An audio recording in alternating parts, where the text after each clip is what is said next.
Hello, class 6th. Welcome to the English International School, Alot. I hope you are going pretty well and nice. So, we are going to discuss our chapter number 2, components of food. So, students, first of all, the one question you may ask that why, sir, why you are not discussing about chapter number 1 and why are you discussing on chapter number 2?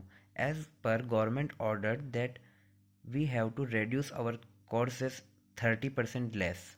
So students, we have to choose main chapters for your syllabus.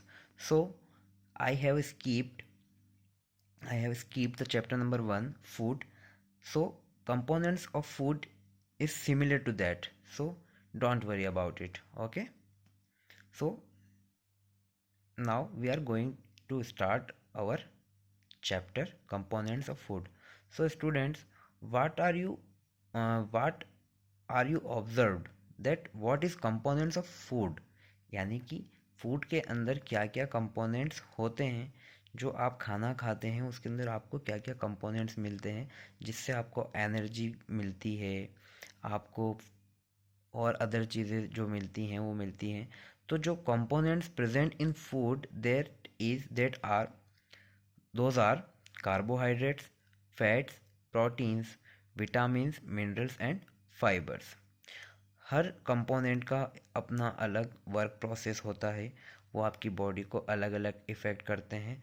So students, without wasting of time, let's start.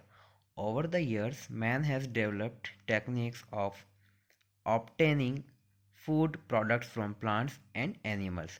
कई सालों से होता आया है कि जो मनुष्य होता है वो प्लांट्स पौधों से और जानवरों से अपना फूड ऑब्टेन करता है। We also have learn that a balanced diet is required for healthy living. और हम लोगों ने ये भी सीखा है कि एक अच्छी हेल्दी लाइफ के लिए, लिविंग के लिए एक बैलेंस्ड डाइट होना ज़रूरी है।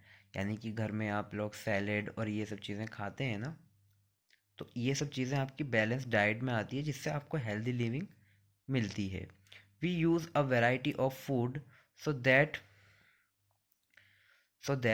not only does it satisfy our appetite and keep us healthy but also allows us to enjoy the flavors, odors, colors and texture of food। यानी कि we use a variety of food, यानी कि हम अलग अलग variety का food खाते हैं जो अलग अलग फ्लेवर्स का होता है, ऑर्डर्स यानी कि खुशबू वाला होता है, अलग अलग कलर का होता है और टेक्सचर ऑफ फूड। मम्मी धनिया डालती है ना सब्ज़ी में, कोरिएंडर डालती है ना, तो उससे टेक्सचर आता है ना अलग सा। तो वही आपका शो होता है ना, शो ऑफ करना है ना। Eating the right kind of food in right amounts at the right time is secret of healthy living. यानी कि सही समय पर सही खाना खाना और सही मात्रा में खाना ही आपके जीवन में एक हेल्दी लिविंग बनाता है। ठीक है। Now we are going to discuss our main topic, components of food. तो स्टूडेंट्स, कंपोनेंट फूड को हम अब डिस्कस करने जा रहे हैं। The food that we eat consist of different part of components. Every time you bite into a juicy apple, a pizza or any other food stuff। यानी कि जब भी आप कुछ the food that we eat consist of different parts of components, यानी कि हर component का एक अलग अलग आपका वो अपने आप में अलग पार्ट रखता है। जैसे एप्पल खाते हैं तो एप्पल में आपको एसिड मिलता है, ठीक है, एसिटिक एसिड मिलता है, उसके अंदर आपको विटामिन्स मिलते हैं। तो जैसे आप ऑरेंज खाते हैं तो उसमें विटामिन सी मिल जाता है ना। और भी अदर अदर और भी अदर अदर थिंग्स हैं जो आप खाते हैं और आपको अलग अलग कंपोनेंट्स मिलते हैं। और any other food stuff, one और more of these components enter your body. और एक से ज़्यादा कंपोनेंट्स आपकी बॉडी के अंदर इंटर हो जाते हैं। There are 6 main components present in food. खाने के अंदर जो खास कंपोनेंट्स होते हैं वो 6 होते हैं। तो the number 1 is carbohydrates, fats, proteins, vitamins, minerals, and fibers. These components fulfill different needs of the body. Let us study each of these following these components in detail. Okay students, ऐसे 6 components हैं जैसे कि carbohydrate, fats, proteins, vitamins, minerals and fibres. और ये जो जितने भी components होते हैं ये अलग अलग तरह की जो हमारी बॉडी की नीड होती है उनको कंप्लीट करते हैं। फॉर एग्ज़ाम्पल हमारी स्किन होती है, स्किन को विटामिन सी की ज़रूरत पड़ती है ना। बॉन्स को कैल्शियम की ज़रूरत पड़ती है। कैल्शियम मतलब विटामिन, ठीक है। विटामिन के को हम कैल्शियम की फॉर्म में लेते हैं। मिनरल्स जो हमारे वाटर के साथ हम जो यूज़ करते हैं उसमें मिनरल्स भी होते हैं। फाइबर, फाइबर वाली चीज़ें आप जैसे गेहूँ यानी वीट, और जितना भी आप जैसे चपाती लेते हैं तो चपाती कहाँ पर आ जाती है, फाइबर में आ जाती है।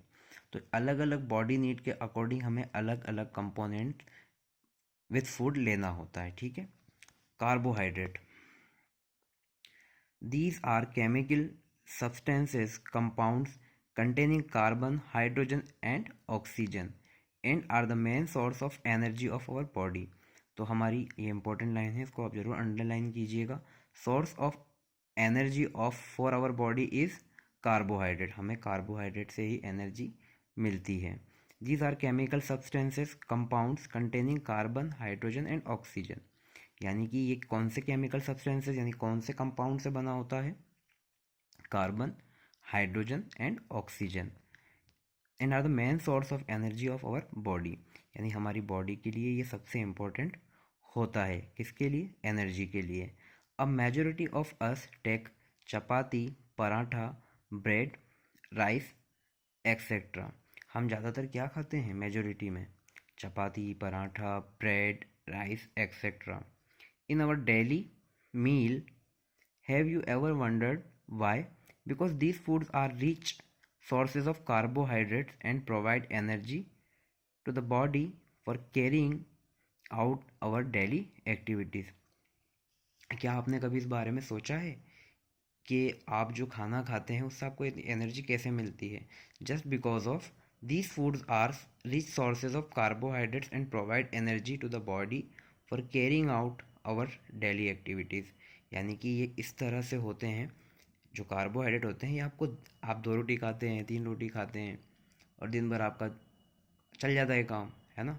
फिर हम लोग शाम को खाना खाते हैं तो मतलब टू टू थ्री चपाती में इतना कार्बोहाइड्रेट होता है कि आप आराम से दिन भर निकाल देते हैं। तो कहने का मतलब ये है कि carbohydrate is a main source of energy for our body. Some of other common foods which contain carbohydrates are bajra, potato, banana, sugar, rice, fruit juice, glucose etcetera. देखिए जो स्पोर्ट्स पर्सन होते हैं वो ज़्यादातर ग्लूकोज पीते हैं। आप गर्मी में थक जाते हैं या फिर वॉट एवर आपको कुछ प्रॉब्लम हो जाती है जिससे आपको थकान होती है, टायर्डनेस होती है, तो आप ग्लूकोज लेते हैं ना। तो glucose is the source of carbohydrate. हमारी बॉडी के अंदर जब कार्बोहाइड्रेट कम होने लगता है तो हम एनर्जी के लिए क्या पीते हैं, एनर्जी ड्रिंक पीते हैं जैसे कि ग्लूकोज, फ्रूट जूस, फ्रूट लेते हैं। तो आपका जो कार्बोहाइड्रेट में होता है which contain bajra, potato, banana, sugar, rice, fruit juice, glucose etcetera, ये सब क्या हैं, आपके सोर्स ऑफ कार्बोहाइड्रेट हैं। Plants are the main source of carbohydrates inside our body। Carbohydrates combine with oxygen during respiration, get oxidized and produce energy।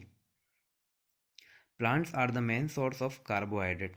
जो आपके plants होते हैं ना वो मेन सोर्स हैं कार्बोहाइड्रेट के, उससे हमें, अब आप जितनी भी चीज़ें देख रहे हैं सब ये प्लांट का ही तो हिस्सा है। Potato, banana, sugar, rice, fruit juice, glucose etcetera, ये सब हमें जो प्लांट से ही मिलता है। तो plants are the main source of carbohydrates.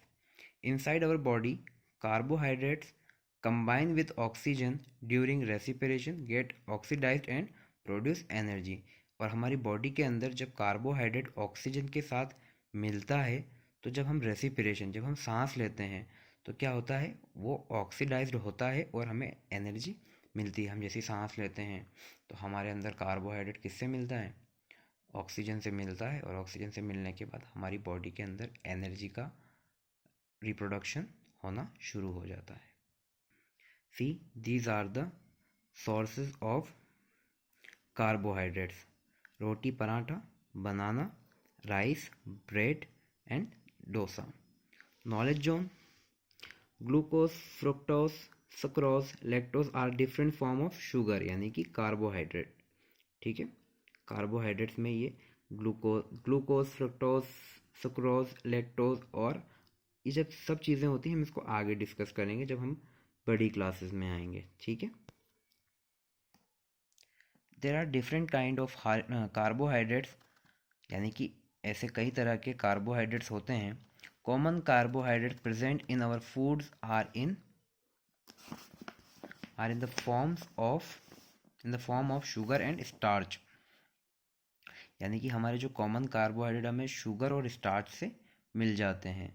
Sugar such as glucose and fructose are simple in structure, various starch has comparatively complex structure and contains more energy, यानी कि आप जो ये चने का सत्तू होता है ना, वो आपका एक स्टार्च होता है। आप जब चने का सत्तू यूज़ करते हैं तो आपको बहुत सारी जो क्वांटिटी में आपको कार्बोहाइड्रेट मिल जाता है, तो उससे जो है आपको काफ़ी एनर्जी, उससे आप काफ़ी एनर्जेटिक फील करते हैं। सत्तू का नाम सुना ही होगा, चने को पीस के जो बनाया जाता है, it is the kind of starch. Okay students, तो let discuss our chapter. Sugar such as glucose and fructose are simple in structure, whereas starch has comparatively complex structure and contains more energy। Sugars के साथ क्या होता है, आपका glucose और fructose simple structure में आपको मिल जाता है, लेकिन स्टार्च कुछ ज़्यादा ही एनर्जी अपने साथ कंटेन रखता है, जस्ट बिकॉज ऑफ उसके कॉम्प्लेक्स स्ट्रक्चर की वजह से। Glucose and fruit juices contain sugars, whereas potato and rice are rich in starch। देखिए यहाँ पर स्टार्च का फिर यूज़ हुआ है, स्टार्च आपको राइस में भी मिलता है। ठीक है, glucose and fruit juices contain sugar, यानी कि ग्लूकोज और फ्रूट जूसेस में क्या होता है, शुगर कंटेन रखता है। whereas potato and rice are rich in starch, यानी पोटैटो और आपके राइस में स्टार्च होता है। तभी कहते हैं ना, पोटैटो ज़्यादा खाओगे तो मोटे हो जाओगे, यानी कि आपके अंदर क्या होगा, ज़्यादा एनर्जी इकट्ठी हो जाएगी और आप खेलने नहीं जाएंगे और आप मोबाइल में लगे रहेंगे, पबजी खेलेंगे या फिर फ्री फायर खेलेंगे, तो आप क्या हो जाएंगे, गोलू मोलू हो जाएंगे। ठीक है, जस्ट काइंड ऑफ जॉक है ना। लेट इट्स सिंपल कि आप जितना एनर्जी को क्या करेंगे, लूज़ करेंगे, उतना ही आपका फिटनेस अच्छा रहेगा। Let us do a simple activity to test the presence of sugar और starch carbohydrates in any food item. जब भी हमारी क्लास कंटिन्यू होगी हम इस एक्टिविटी को लाइव आपके सामने हम करेंगे। तब तक के लिए इसको एक बार हम रीड कर लेते हैं। Aim to test for the presence of starch in food item. Food item to be tested slice of bread और पोटैटो, यानी कि क्या होना चाहिए, मटेरियल रिक्वायर्ड आपका स्लाइस और ब्रेड और potato. Dilute iodine solution, a small dish and a dropper procedure। Take a small quantity of food item, कुछ भी आप एक स्लाइस ले लीजिए, ब्रेड या फिर पोटैटो की। Put 2-3 drops of dilute iodine solution on the food item, और उसके ऊपर आपको क्या करना है, 2-3 बूंद 2-3 ड्रॉप्स आपको उसकी आयोडीन सॉल्यूशन की डाल देनी है। Observe what happens to the food item, is there any colour change. अब आपको ये ऑब्जर्व करना है कि फूड आइटम पर कोई कलर चेंज हुआ है। You will see that a blue black colour develops when the iodine solution is applied. और जैसे ही ब्रेड की स्लाइस पर आप एक 1 ड्रॉप जैसे ही पुट करेंगे तो उसका कलर कैसा हो जाएगा, ब्लू और ब्लैक हो जाएगा। जहाँ पर आप उसकी ड्रॉप गिराएंगे। The development of a blue black colour indicate the presence of starch. जैसे ही वो जिस जगह पर ब्लू और ब्लैक होता है तो इसका मतलब ये है कि उसमें स्टार्च है। How to prepare iodine solution? Take a test tube and half fill it with water add a few drop of tincture iodine solution. Tincture iodine solution क्या होता है बच्चों? जब आपके लग जाती है तो वो डॉक्टर दवाई नहीं लगाता डेटॉल वाली जिससे जलन मचती है, वही आपका टिंचर आयोडीन सोल्यूशन होता है, जिससे आपकी काफ़ी जलन होती है। डेटॉल की तरह होता है लेकिन डेटॉल से भी ज़्यादा जलन करता है वो, है ना। The solution which you find in the first aid box to it the iodine solution is ready for use. ठीक है स्टूडेंट, हमने एक्टिविटी 1 को रीड कर लिया है। हम अगली क्लास में फैट्स को डिस्कस करेंगे। Till that, wish you best of luck, have a nice day, thank you and bye, take care.